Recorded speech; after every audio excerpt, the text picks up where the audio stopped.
Yellow mga katigangers. Pumunta kami rito sa sa Home Depot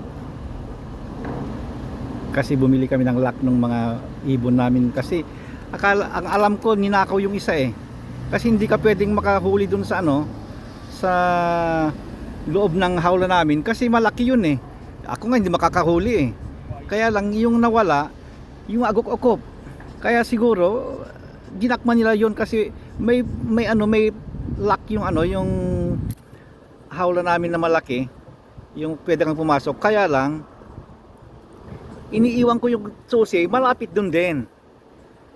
Ngayon sabi ko baka nakopya nila yung yung susi nun, kaya bumili ako ng panibagong padlock, yung binili ko.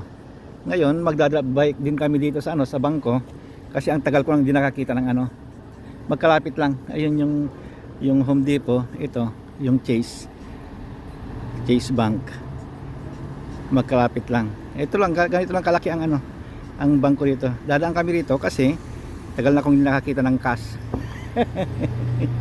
Puro card lang dito. At isa ako din, hindi mo nakikita. Pag bayad ka ng bills mo, taka lang sa computer o sa cellphone, bayad. Yung karamihan nga automatic na na binabawas na yung ang hindi lang automatic, yung nagbabago-bago ang charges kada buwan, kagaya ng ilaw, tubig,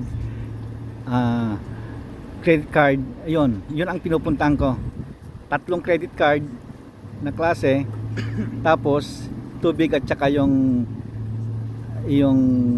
gas, isa lang yon, combine yun, at saka yung sa CAX namin, yun lang.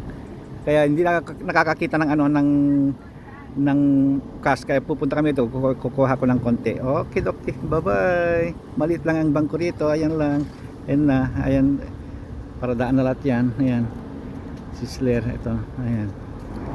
Okay, bye bye na.